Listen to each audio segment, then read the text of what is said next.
Hi everyone, my name is Frida and I'm gonna be reading this book to you, Outgrowing the Pain by Eliana Jill. It's a book for and about adults as children. I just finished reading it and I think it's very important for other people to listen to it. If you're not able to read it or you're not able to afford the book, it's only $15, but I know in this times it's kind of hard to get $15. But so that's why I have decided to read it for you guys. So if you have Wi-Fi, you can go to the library. You guys can also know about this book.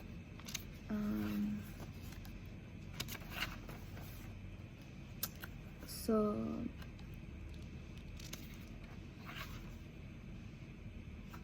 I'm gonna read the introduction because I think the credit that the author wants to give these people is very important and it should be validated.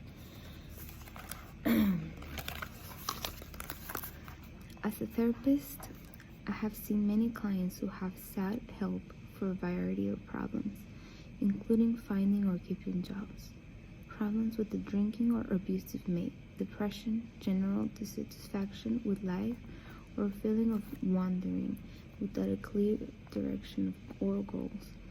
When I inquire into their past, physical, sexual, emotional abuse, and or neglect often had occurred, I began to recognize similar patterns and difficulties in victims of past or current abuse. I began running groups for adults abused as children, and the issues which arose and were discussed further substanced some of my initial impressions. It is to the individuals who participated in these groups that I dedicate this book. They helped me gain insight and understanding of their current problems and struggles by allowing me to know their thoughts, feelings, perspectives, and pasts. They touched me and inspired me. They never cease to amaze me with their unique survival instincts and strengths. They possess a special kind of courage that both permits and helps them to set out a very long journey towards self-acceptance.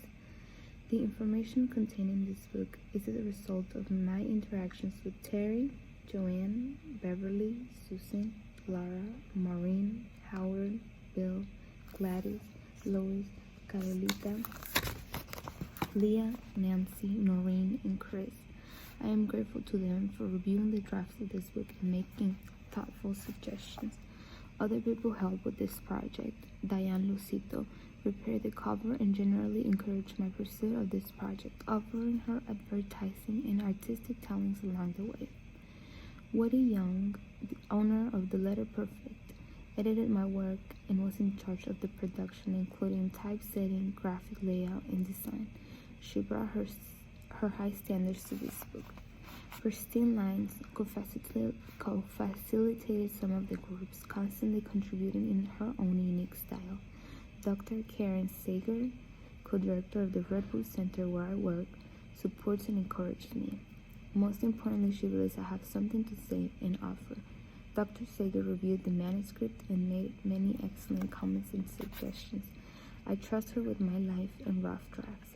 My thanks to Kathy Baxter Stern, Executive Director of the San Francisco Child Abuse Council, where I also work. She provides me with spoken and unspoken support in all my endeavors and helps create the kind of work environment where my creativity and range of interests can be pursued. I am very fortunate to be surrounded by friends at both work settings who inspire me and cheer me on. My appreciation goes to Dr. Rover Crane, Mary Herget, and others, staff members at the Redwood Center. Thanks to Elaine Savage, Lara Granding, and Norma Sullivan, who gave off their time and talents to the manuscript development.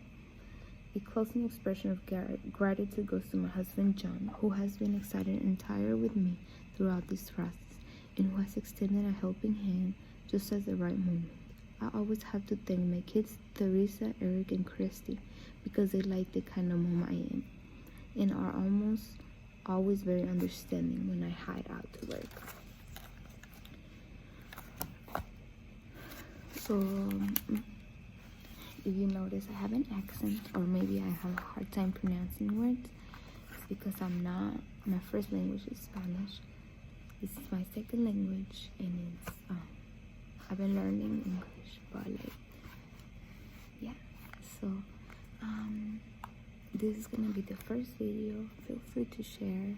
I probably won't have any money to make here because of the words I speak, such as child abuse and neglect and all that stuff. But it's okay because I don't intend to gain money from this. I intend to maybe help other people like me to find out if they were abused or not.